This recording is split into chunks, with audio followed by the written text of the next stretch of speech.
Bismillahirrahmanirrahim. Assalamualaikum warahmatullahi wabarakatuh. Selamat pagi, selamat siang, selamat sore, selamat malam. Tergantung kapan teman-teman menonton video ini. Oke, baiklah. Ketemu lagi dengan saya Elvara Norma Ariandini.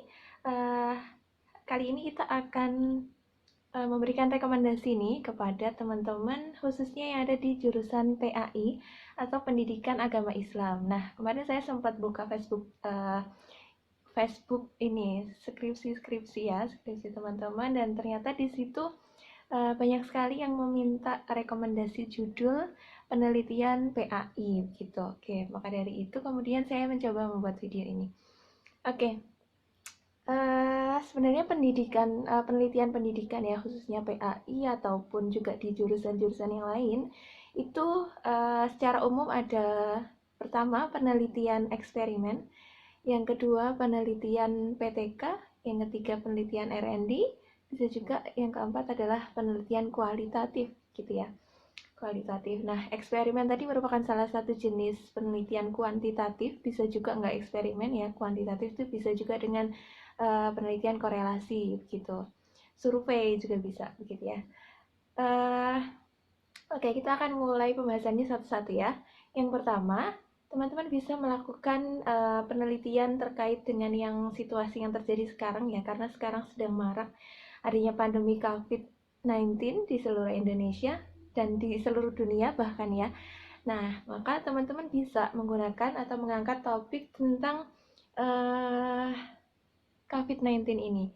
Oke, judulnya kira-kira seperti ini mungkin ya, bisa dengan penggunaan media sosial. Bisa itu nanti bisa teman-teman menggunakan media sosialnya, bisa Instagram, bisa Facebook, bisa Line, YouTube ya. Jadi penggunaan media sosial Instagram gitu misalnya ya, sebagai media pembelajaran PAI pada masa pandemi COVID-19 di misalkan di SMA mana atau SMP mana atau SD mana begitu ya. Itu silahkan disesuaikan dengan teman-teman sendiri. Ingat bahwasanya beda tempat, beda waktu penelitian itu sudah bisa menjadi perbedaan judul. Jadi misalkan nanti teman-teman ya main ke perpus, teman-teman melihat penelitian kakak tingkat yang sangat bagus gitu ya. Teman-teman ingin melakukan penelitian itu lagi misalkan di daerah yang lain atau di sekolah yang lain atau di jangka waktu tahun yang agak jauh ya misalkan. Nah, itu bisa teman-teman lakukan gitu ya.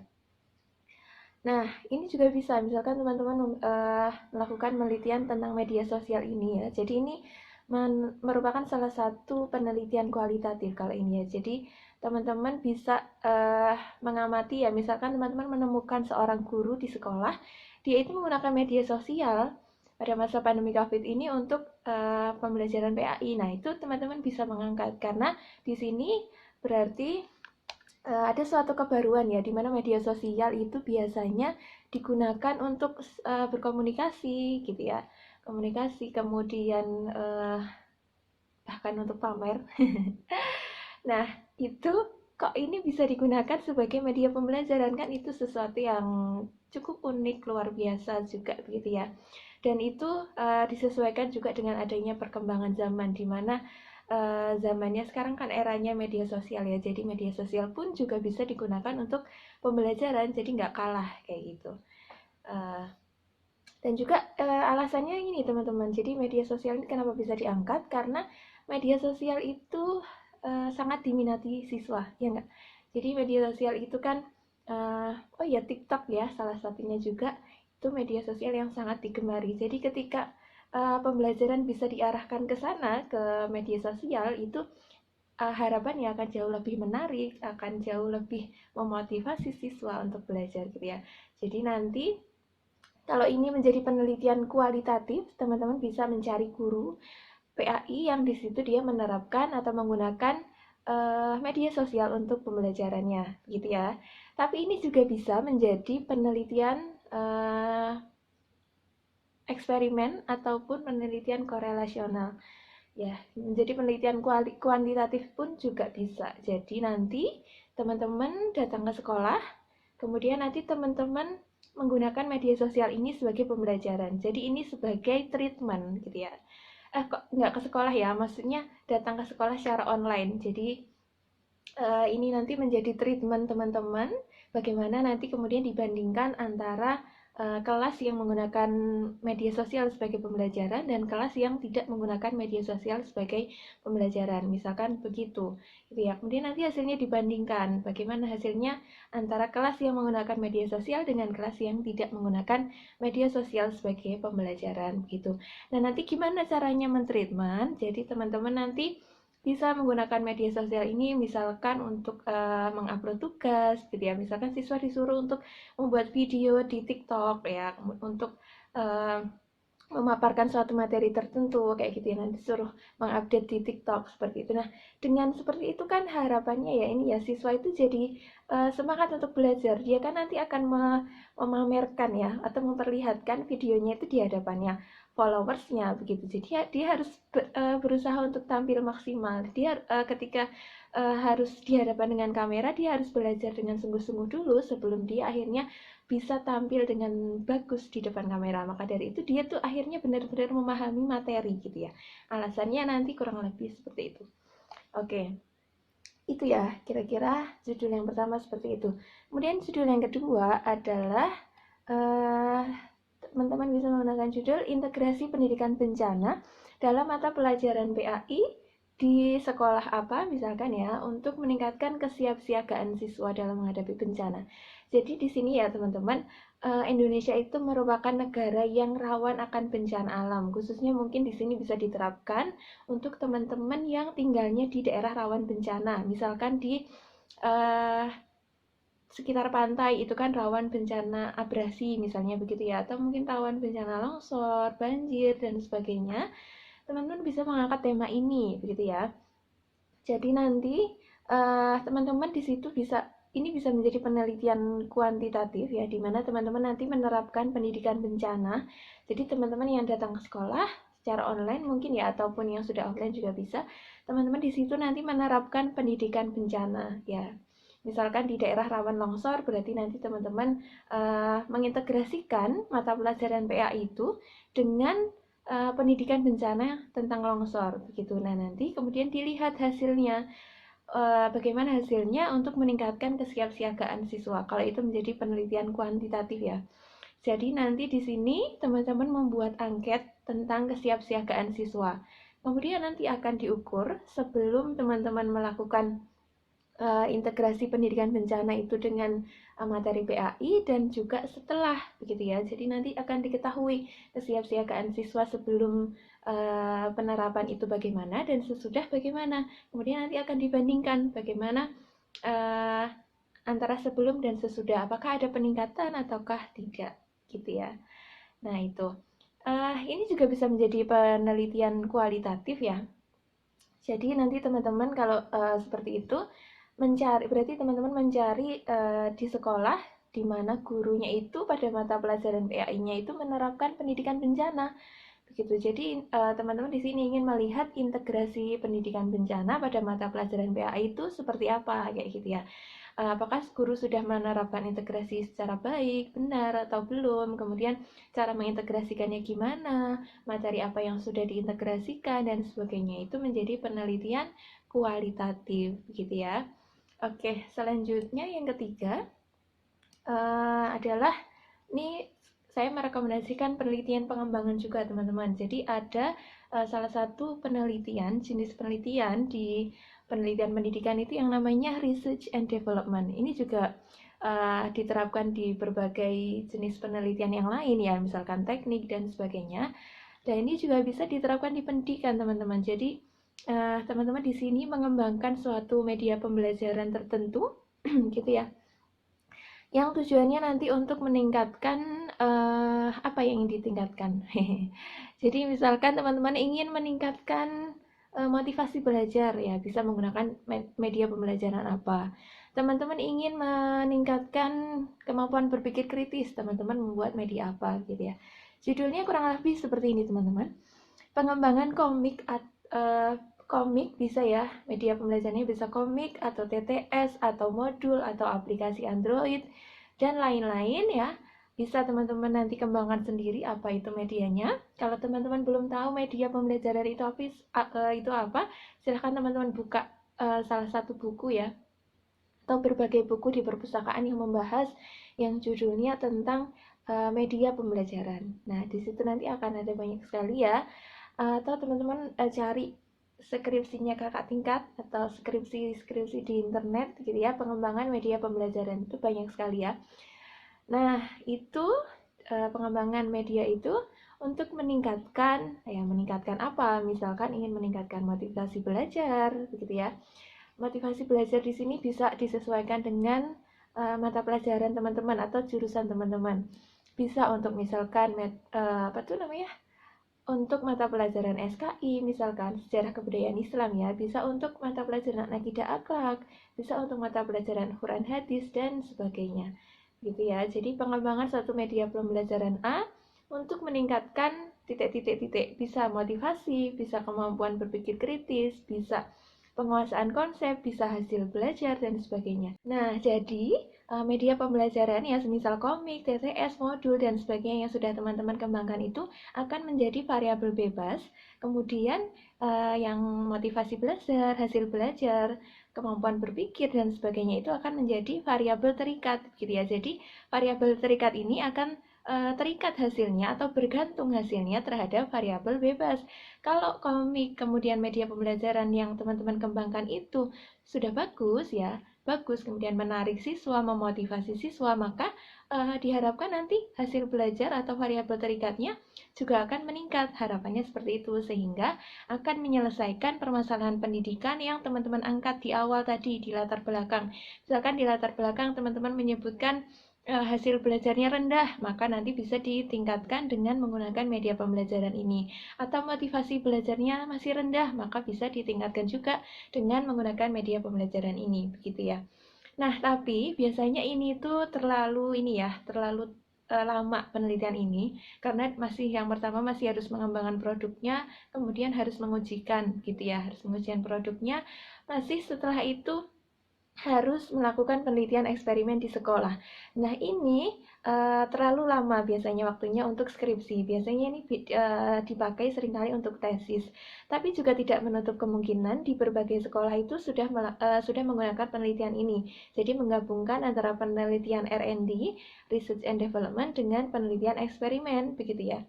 Ya, sebenarnya penelitian eksperimennya ini merupakan bagian dari penelitian R&D-nya. Sebenarnya gitu hasilnya. Nah, tapi secara gampangnya kita melihat dua penelitian ini digabungkan menjadi satu, begitu ya. Nah, karena terlalu panjang ini teman-teman, maka teman-teman bisa memilih salah satunya. Jadi teman-teman bisa memilih pengembangan produknya saja atau pengimplementasian produk, begitu ya. Kalau pengembangan produk berarti teman-teman memilih penelitian R&D, jadi teman-teman nanti melakukan asesmen dulu atau penilaian dulu terhadap yang ada di sekolah itu situasinya seperti apa. Misalkan teman-teman menemukan adanya motivasi belajar siswa yang rendah atau hasil belajar pada materi apa yang rendah. Nah, kemudian teman-teman nanti setelah melakukan analisis, teman-teman silahkan kira-kira memperkirakan dengan cara nanti teman-teman mencari literatur-literatur yang sesuai dengan masalah tersebut, begitu ya. Baik itu di jurnal, di buku, di hasil penelitian dan sebagainya, kira-kira nanti teman-teman akan mengembangkan media apa yang cocok untuk mengatasi permasalahan tersebut. Karena tidak semua media pembelajaran itu dapat meningkatkan atau dapat mengatasi permasalahan, teman-teman. Jadi pengembangan media ini juga harus disesuaikan dengan permasalahan yang ada, gitu ya. Nah, selanjutnya teman-teman juga bisa melakukan atau memilih penelitian eksperimennya. Kalau memilih penelitian eksperimennya, berarti nanti teman-teman mencari media pembelajaran yang sudah ada. Misalkan ada nih kakak tingkat teman-teman atau temannya teman-teman yang sudah mengembangkan media pembelajaran. Nah, tapi mereka misalnya belum mengujikan ke sekolah, jadi cuman mengembangkan jadi produknya sudah selesai. Nah, karena itu produknya belum diujikan, maka teman-teman bisa mengujikannya ya. Jadi produk itu teman-teman bawa, kemudian teman-teman ujikan di sekolah melalui penelitian eksperimen, misalkan gitu. Jadi nanti produk yang sudah dihasilkan tadi teman-teman gunakan untuk pembelajaran di sekolah gitu. Istilahnya diuji atau dieksperimenkan produknya itu Kemudian nanti teman-teman silahkan di sini menentukan variabel terikatnya, begitu. Apakah mau motivasi belajar, apakah mau hasil belajar ya. Hasil belajar di sini bisa banyak ya. Hasil belajar itu bisa hasil belajar kognitif, kemudian afektif dan juga psikomotor gitu. Nah, di sekolah rata-rata baru menggunakan hasil belajar kognitif ya, sementara yang afektif dan psikomotor itu belum banyak dibahas. Nah, ini bisa menjadi salah satu peluang dari teman-teman untuk melakukan penelitian di sini, begitu ya.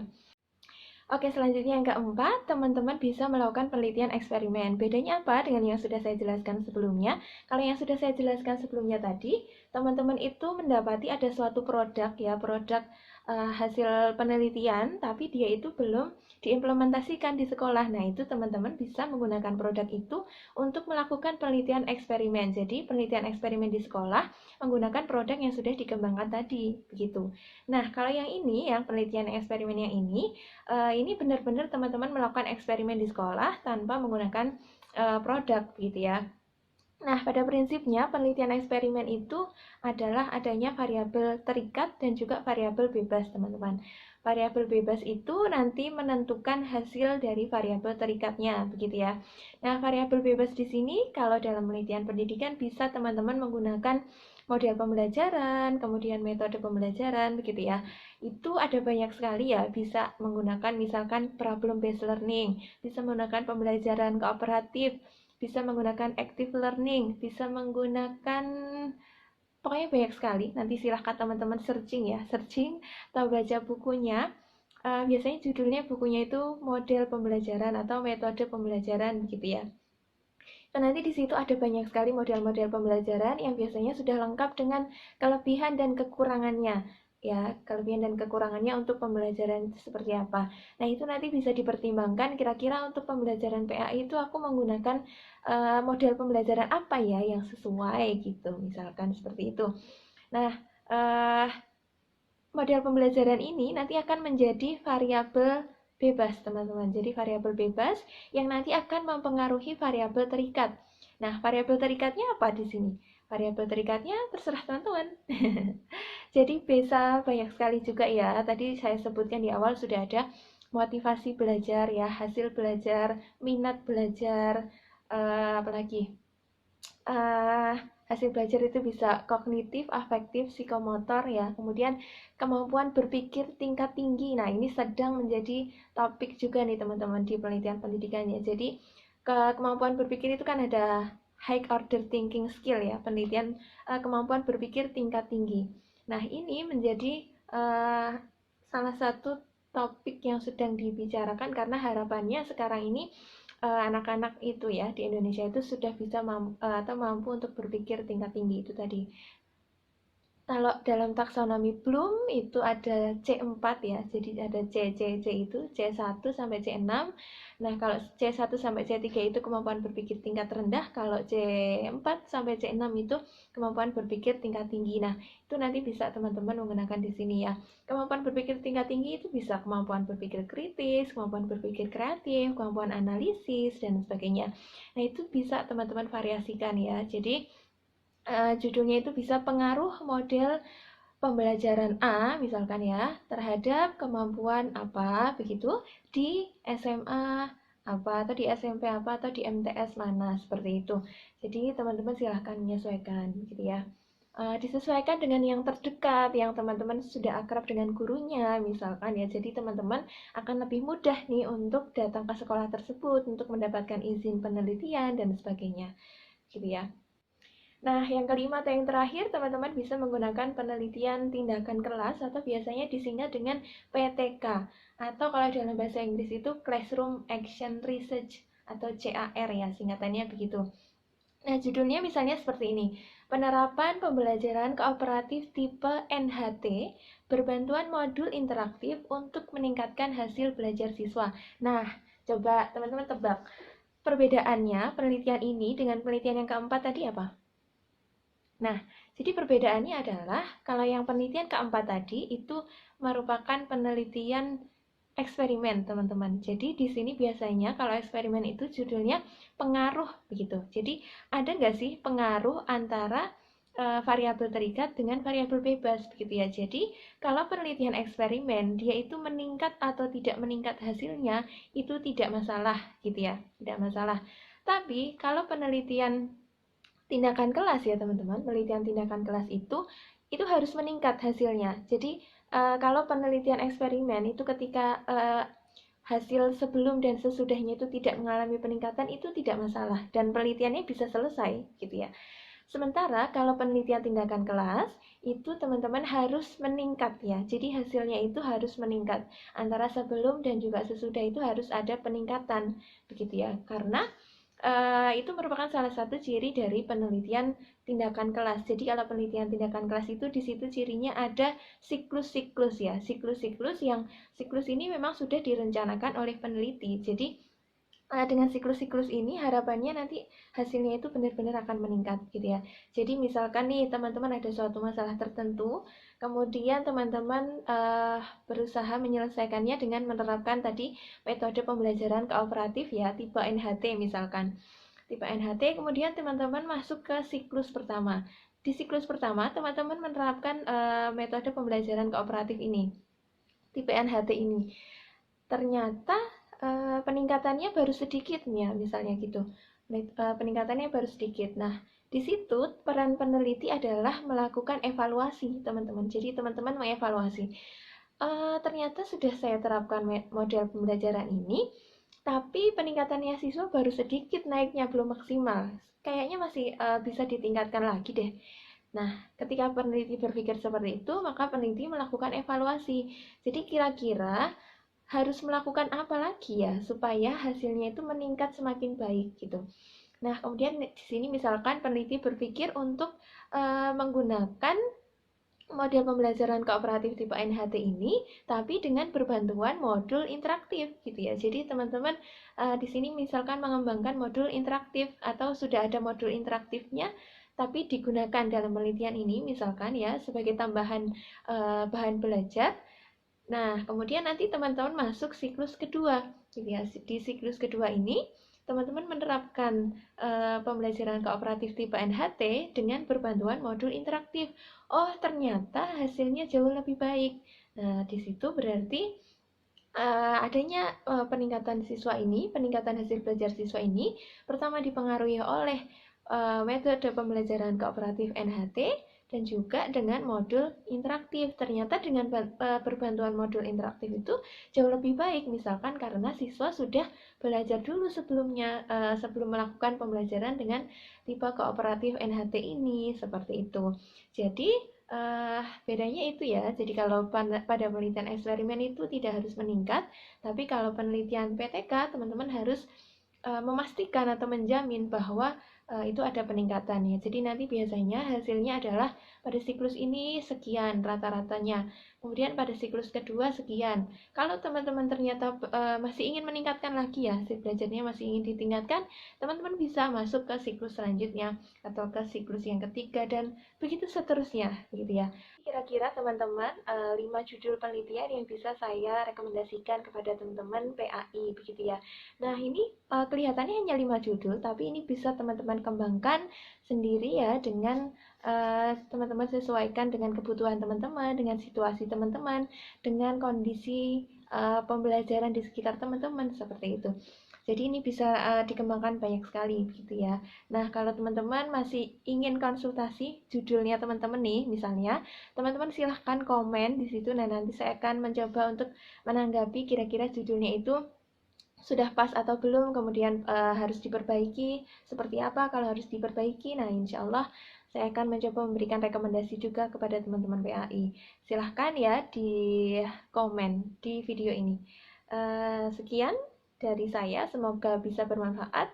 Kalau ada yang ingin request tentang jurusannya masing-masing, silahkan request juga di kolom komentar, boleh. Insya Allah nanti saya akan membuatkan juga. Terima kasih, semoga bermanfaat. Kurang lebihnya mohon maaf. Wassalamualaikum warahmatullahi wabarakatuh. Jangan lupa disupport terus ya channel ini supaya semakin berkembang.